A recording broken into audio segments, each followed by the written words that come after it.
호세아서 2장 15절 말씀입니다. 호세아서 2장 15절 말씀.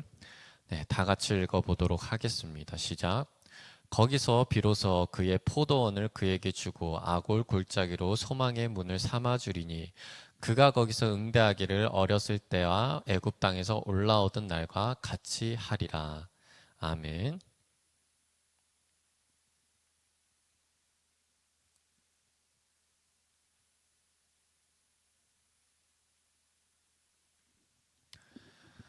1년에 한 번 4월 달에 이제 연회라는 것을 합니다. 저희가 고향 지방에 소속돼 있으니까 이제 중부 연회예요. 중부 연회가 이제 강화도, 인천, 고양, 뭐 김포 여기를 다 이제 중부 연회라고 합니다. 이 중부 연회 한 2,000개의 교회가 등록돼 있습니다. 감리교회. 그래서 작년 연회 때 제가 안수를 받았죠. 그 안수를 받으면서 아고 골짝 빈들에도 어디든지 가오리다 그 찬양을 아주 열심히 불렀죠. 올해도 제가 4월 달에 연회를 갔다 왔습니다. 벌써 1년이 되었더라고요. 이제 제 후배들, 제 후배분들이죠. 올해 안수를 받는, 제 후배분들, 안수를 받으면서 또, 이 찬양을 아주 힘차게 부르더라고요. 뭔가 이제 스승의 날 때 스승의 노래 부르는 것처럼 이 안수식 때 이 노래를 부르는 게 약간 국룰인가 봐요. 네. 그래서 알골골짝 빈들에도 어디든지 이제 간다라고 하죠. 그 아골골짝이라고 하는데 골짜기를 의미를 하죠. 그 아골골짜기가 그럼 도대체 어디냐? 어딘데 그렇게 참 딱 들어봐도 안 좋은 곳이잖아요. 무섭고 두렵고 안 좋은 곳인데도 그럼에도 목회자는 간다. 뭐 이런 찬양이잖아요. 그럼 아곡 골짜기가 어디냐라고 한다면 여호수아 말씀에서 나옵니다. 여호수아에서 어떤 일이 일어났냐면 첫 번째 여호수아 이스라엘 백성들을 여호수아와 함께 그 여리고성을 정복합니다. 여리고성을 정복할 때 아무런 힘도 들이지 않고 무혈 입성을 하게 되죠. 네, 첫 전투에서 쉽게 이기니 이 이스라엘 백성들이 얼마나 득이양양했겠습니까? 너무나 이제 전쟁 앞에서 두려움도 있겠고 그랬겠지만 믿음으로 가니까 하나님께서 보여주셨어요. 하나님이 나와 함께 하시는구나. 하나님이 나를 도와주시는구나. 하나님의 힘으로, 하나님의 능력으로 우리는 두려울 게 없구나. 아주 기쁨이 가득 차 있었습니다. 그런데 이제 다음 성에 아이성을 갑니다. 여리고성에서 그렇게 손쉽게 승리한 것처럼 기대를 한 거죠. 하나님이 함께 하시니까. 그런데 아이성을 딱 정복하려고 갔는데 첫 전투에서 대패를 하게 됩니다. 그때 이스라엘 백성들의 심정이 어땠을까요? 네. 하나님을 믿었는데, 하나님이 나와 함께 한다고 생각했는데, 그런데 패배해 버린 거예요. 네. 하나님이 나를 버리셨나?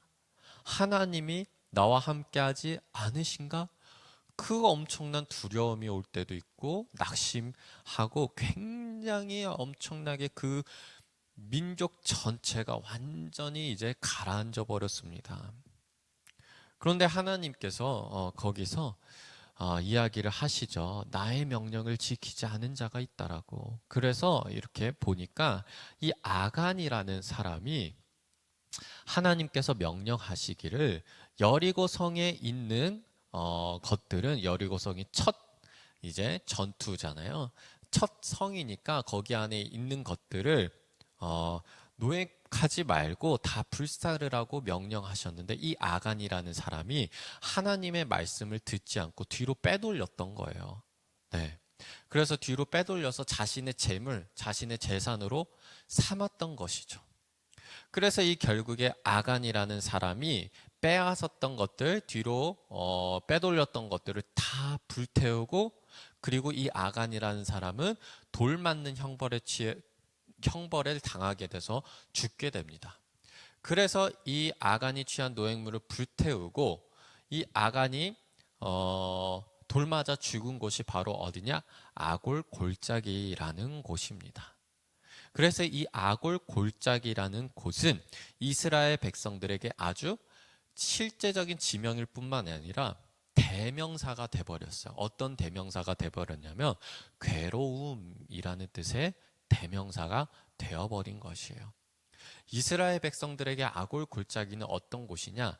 자신들이 민족들이 이 전체 이스라엘 민족들이 정말 낙심에 빠졌던, 괴로움에 빠졌던, 하나님의 명령을 듣지 않았던, 그래서 징계를 받았던 아주 뼈아프고 가슴 아픈 기억과 장소로서 자리 잡았던 것이에요. 그런데 오늘 말씀을 보면 하나님께서 아골 골짜기로 소망의 문을 삼아 주리니 이렇게 얘기하시는 거예요. 이 아골 골짜기라는 곳이 정말 징계의 상징이고 불순종의 상징이고 정말 괴로움의 상징인데 왜 하필 다른 곳도 아니라 바로 그곳, 그 아골 골짜기를 하나님께서 굳이 그곳을 소망의 문을 삼아 주셨다. 네, 그 이유가 있어요. 그게 무엇이냐? 바로 하나님이 너와 함께한다라는 의미를 가지기 때문이에요. 제가 처음에 아까 방금 전에 말씀드렸다듯이 그 이스라엘 백성들이 첫 패배를 했을 때 그 기분이 어땠을까라는 거예요. 그 기분은 마치 정말 하나님과 단절된 느낌이 들었을 거예요. 하나님이 우리를 버리셨다라는 착각에 빠지게 됐을 거예요. 그리고 나는 이제 혼자다라는 그런 착각에 빠지게 됐을 거예요. 왜냐? 지금 하나님이 나와 함께 하시기 때문에 우리가 승리를 했는데 우리가 패배한 이유는 하나님이 이곳에 없구나. 하나님이 나를 버리셨구나. 그렇게 스스로 해석을 하게 되는 거예요. 여러분, 이 골짜기가 무서운 이유가 바로 그것이에요. 골짜기는 높이 솟아 있습니다. 높이 솟아 있으니까 낮에도 어두워요. 빛이 없거든요. 그래서 우리는 착각에 빠지게 되죠. 그 골짜기라는 곳을 지나가게 되면 양옆으로 아주 험난한 지형이 나를 감싸고 있기 때문에 이 이스라엘 백성들처럼 첫 전투에 패배했을 때 하나님이 나와 함께하지 않으시구나라는 착각에 빠질 수가 있다라는 거예요. 골짜기가 그래서 위험하고 그래서 두려운 것이에요. 여러분, 그래서 우리가 살면서 골짜기 그런 곳을 우리가 지나갈 때가 있습니다. 네. 이것은 그 골짜기라는 것이 우리에게 주어진 고난이란 뜻도 아니에요. 우리가 분명히 그것을 잘 우리에게 훈련을 통해서 주어졌다는 뜻도 아니에요. 어떤 뜻이냐면 몰라. 그냥 살다 보면, 그냥 길을 가다 보면, 인생을 가다 보면 골짜기 같은 곳이 있을 뿐이에요. 왜 있는지 몰라요? 우린 알 수가 없어요. 하나님만 아실 뿐이죠. 다만 우리가 그 골짜기를 지나갈 때 우리는 그 이스라엘 백성들처럼 우리는 마치 하나님이 없는 것처럼 햇빛이 들지 않는 것처럼 내가 지켜주고 나를 보호해주는 사람이 아무도 없는 것처럼 느껴지는 그런 착각이 들 때가 있어요. 그렇게 만드는 것이 바로 골짜기라는 거예요. 그러니까 우리의 삶을 살면서 그 골짜기를 지나갈 때 우리는 그때 분명하게 성경에서 말하는 그 골짜기의 진정한 의미가 무엇인지, 그 골짜기를 통해서 하나님이 어떤 말을 하시고 싶은지를 봐야 되는 거예요. 골짜기는 정말로 아무것도 지켜주지 않는 그런 고립이라는 뜻이 아님을 우리가 말씀을 통해서 알 수가 있고, 이 골짜기라는 것이 결국에는 징계 그리고 괴로움, 그것의 대명사로서만 남아있는 것이다라는 것이 아니라는 것 또한 우리가 알 수 있어요. 오늘의 말씀을 통해 알 수가 있는 거죠. 굳이 그 괴로움으로 남아있고, 굳이 그 징계로 남아있고, 굳이 그 버려짐으로 남아있고, 굳이 그 하나님과의 단절로서 남아있는 아골 골짜기를 하나님께서 굳이 콕 집어서 말씀하시며 소망의 문을 삼는다 하신 것은, 그 이유는 바로 하나님께서 착각하지 말라는 거예요. 하나님께서 너의 뜻대로 해석하지 말라는 거예요. 이 골짜기라는 것이 하나님과 단절됐다고 착각하지 말라는 거예요. 이 골짜기라는 것이 하나님이 나와 멀리 있다는 것으로 착각하지 말라는 거예요. 내가 살면서 살아가는 그 골짜기라는, 내가 만난 그 골짜기라는 것이 하나님이 나와 떨어져 있구나 라는 식으로 나 홀로 해석하지 말라는 거예요. 골짜기는 어떤 곳이냐? 하나님께서 소망의 문으로 삼아 주신 곳이에요. 하나님이 나와 함께 하시는 곳이에요. 골짜기가 아닌 곳에서 정말 바람이 솔솔 불고 햇빛이 잘 들고 비바람도 막아주는 그런 안전한 곳에 있어야지만 하나님이 나와 함께 하시고, 골짜기를 진입했을 때는 나 홀로 있는 것 같지 하나님은 나와 함께 하지 않는다. 그게 아니라고 얘기하시는 거예요. 골짜기라는 곳은 중요하지 않는 거예요. 골짜기일지라도 골짜기가 아닐지라도 언제나 하나님께서는 함께 하신다라는 거예요. 설령 그 아골 골짜기가 괴로움의 상징이었을지라도, 징계의 상징이었을지라도, 범죄의 상징이었을지라도 하나님께서는 그거 내가 버린다는 뜻 아니야. 그거 내가 이스라엘 백성들을 징계해서 이스라엘 백성들이 내가 더 이상 힘 안 주겠다는 그런 뜻 아니야. 나는 이 아골 골짜기를 소망의 문으로 삼아 줄 거야 라고 콕 집어 얘기하신 거, 골짜기에서도 너희와 함께 하신다라는 하나님의 뜻을 분명하게 얘기하기 위해서예요. 그래서 아골 골짜기로 소망의 문을 삼아 주리니 거기서 응대하기를 어렸을 때와 애굽 땅에서 올라오던 날과 같이 하리라. 하나님께서 처음 만났을 때, 하나님께서 애굽 땅으로 올라올 때, 그때 하나님께서 분명한 의지를 가지고 너희를 내가 구원한다, 너희를 내가 도와주겠다, 너희에게 힘을 주겠다라고 하신 그 처음의 하나님을 기억하라는 거예요. 여러분, 그 하나님을 기억해야 돼요. 우리 시편 23편 4절을 한번 보도록 할게요. 왜 이 말씀을 읽냐면 여기서 또 골짜기가 나와요. 네. 한번 읽어보도록 하겠습니다. 제가 읽어드릴게요. 내가 사망의 음침한 골짜기로 다닐지라도 해를 두려워하지 않는 것은 주께서 나와 함께 하심이라. 주의 지팡이와 막대기가 나를 안위하시나이다. 여기서도 골짜기가 나오죠. 사망의 음침한 골짜기가 나와요. 거기로 다닐지라도 라고 얘기를 해요. 골짜기 사실 피해가면 좋겠죠. 저도 사실 기도할 때 골짜기 피해가길 기도해요. 여러분도 그렇게 기도하세요. 그런데 피해가고 싶지만 골짜기를 만날 때가 있어. 어쩔 수 없을 때가 있어. 그런데 그때 해를 두려워하지 않다라고 다윗이 고백을 해요. 그 이유가 무엇이냐? 주께서 나와 함께 하심이라 라는 거예요. 그러니까 우리가 이 말씀을 읽을 때 사망의 음침한 골짜기, 아골 골짜기, 내 인생이 골짜기, 지금 내 시기가 골짜기, 너무 힘들어, 여기에 집중하는 것이 아니라 다닐지라도 해를 두려워하지 않는 것은 주께서 나와 함께한다, 이 함께한다에 집중을 해야 된다라는 거예요. 골짜기에 집중을 하는 게 아니라 하나님이 나와 함께한다에 집중하는 거예요. 네. 자, 주께서 나와 함께 하심이라 주의 지팡이와 막대기가 나를 안위하시나이다 라고 얘기를 하는 거예요. 여러분, 양들에게 골짜기는 얼마나 두려운 공간입니까? 골짜기로 지나가야 될 때가 있어요. 그 골짜기에는 늑대도 있을 수 있고 이리도 있을 수 있고 양떼들을 막 무너뜨리고 그리고 정말 양떼들을 잡아먹는 양들의 입장에서 포식자의 그런 골짜기일 수도 있어요. 그리고 막 바위가 떨어지고 앞이 어디로 가야 될지도 모르고 어디로 우리가 이 길을 가면 푸른 초장이 나온다는 그런 보장도 없는 것이 바로 그런 두려운 골짜기예요. 그런데 이 지팡이가 무엇이냐? 이 양떼들이 인도하는 거예요.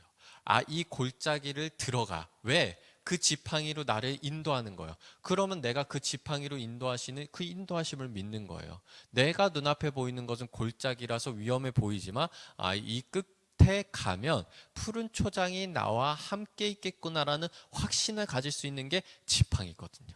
또 막대기가 뭐예요? 이 막대기는 이리와 늑대들, 어려움, 그리고 나를 해치는 것로부터 나를 보호해 주시는 거예요. 대신 싸워지는 거예요. 그들을 물리쳐 주는 거예요. 그 지팡이와 막대기로써 그 목자가 양을 인도해 주시는 거예요. 그러면 그 양떼들은 그곳이 푸른 초장일지라도, 그것이 사망의 음침한 골짜기일지라도 상관이 없는 거예요. 왜? 그 목자가 나를 지켜주시고 나와 함께 하시기 때문이에요. 그러면 골짜기가 어떤 의미예요? 네, 악을 골짜기가 어떤 의미예요? 사망의 음침한 골짜기가 어떤 의미예요? 나를 우겨싸고 나를 좌절시키고 나를 두려움에 떨게 하는 그런 엄청나게 어려움, 그런 두려움, 그런 괴로움, 그런 환경으로서 우리에게 다가오는 것이 아니라, 이 안에서도 하나님께서는 걱정하지 마, 나와 함께하고 있어. 어둡다고 두려워하지 마, 내가 옆에 있어. 어디로 갈지 걱정하지 마, 내가 너를 인도할 거야. 네, 그런 하나님을 만날 수 있는 곳이냐, 우리가 믿음을 가지고 어떻게 가야 할 것이냐, 네, 오늘 말씀에서 분명하게 확신을 가지고 얘기해주고 있는 거예요. 그래서 아골 골짜기가 괴로움의 상징이었죠. 징계의 상징이었어요. 네, 두려움의 상징이었어요. 하나님이 나와 함께하지 않는 것 같은 착각이 드는 그런 공간이었어요. 그런데 하나님께서는 우리에게 얘기하시는 거예요. 내가 함께하고 있어. 이 아골 골짜기로 소망의 문을 삼아 줄게. 내가 너를 도와주고 구원해주고 그 노예에서 해방시켜 주려고 너를 불렀는데 그 마음처럼 지금도 함께하고 있어. 그렇게 얘기하는 곳이라는 거예요. 여러분들, 내 인생에 지금 골짜기가 있을 수 있어요. 우리 앞서 만날 수도 있어요. 그건 왜 그런지 아무도 몰라요. 그런데 우리가 그 안에서 내 눈으로 해석하고 내 스스로 착각하지 말자고요. 골짜기니까 하나님이 나와 함께 하셨으면 이 골짜기 인도 안 하셨겠지. 하나님이 나를 사랑하셨으면 이 골짜기로 진입하기 전에 막아주셨겠지. 하나님이 참 이 골짜기는 좁고 어둡고 음침해서 하나님이 나와 함께 하고 있지 않아. 이런 식으로 내가 스스로 해석하는 것이 아니라, 지금 상황이 어떻든 지금 내 주변이 어떻든 분명한 건 하나님이 나와 함께 하신다는 그러한 믿음을 가지는 게 필요하다는 거예요. 우리가 어떻게 할 수 있어요? 그 증거가 어디 있어요? 말씀이라는 거예요. 말씀을 통해서 분명하게 얘기하시는 거예요. 하나님이 또한 약속하시는 거예요. 네. 아골골짝 빈들에도 그 어디든지 우리가 갈 수 있는 이유는 내가 그만큼 용감해서, 내가 그만큼 헌신할 수 있어서, 내가 그런 엄청난 마음가짐을 자 이제 해봐야겠다 그런 마음가짐을 해서 갈 수 있는 게 아니라는 거예요. 내가 그렇게 갈 수 있는 이유는 믿을 만한 분이 나와 함께하기 때문이에요. 내가 아주 든든한 백이 나와 함께하기 때문이에요. 내가 이곳에 있든 알고 골짝 빈들에 가도 이분은 나와 함께 나를 따라오시는 분, 나도 이분을 따라가는 사람, 그렇게 우리가 함께 발맞춰 갈 수 있기 때문에, 그러한 믿음이 있기 때문에 갈 수 있다라는 거예요. 그러니까 여러분들, 혼자라는 착각하지 않기, 하나님이 멀리 있다라는 내 스스로 해석하지 않기, 내 기도 하나님이 응답 안 하셨기 때문에, 내가 뭔가 잘못했기 때문에 나는 이런 골짜기에 버려졌다고 그렇게 해석하지 않기로 해요. 지금도 하나님이 나와 함께하고 지금도 하나님이 나를 도와주려고 옆에서 같이 일하고 계셔요. 우리가 오늘 말씀을 통해서 다시 한번 그 믿음을 붙잡으시길 바랍니다. 기도하도록 하겠습니다. 주님, 우리 골짜기라는 곳이 참으로 두렵고 어려운 공간입니다. 하나님과 단절된 기분이 들게끔 합니다. 하나님이 멀리 있다는 착각이 들게끔 합니다. 주님, 그러나 우리가 이 말씀을 통해서 하나님이 함께 하신다라고 하신 그 말씀을 붙잡게 하여 주시고, 이 골짜기를 소망의 문으로 바꿔주신다는 그 약속을 믿게 하여 주시옵소서. 주님, 우리가 믿음의 눈으로 하나님이 함께 한다고 고백할 수 있게 해주시고, 믿음의 눈으로 이 골짜기를 바꿔 해석할 수 있게 하여 주시옵소서. 예수 그리스도의 이름으로 기도하였습니다. 아멘.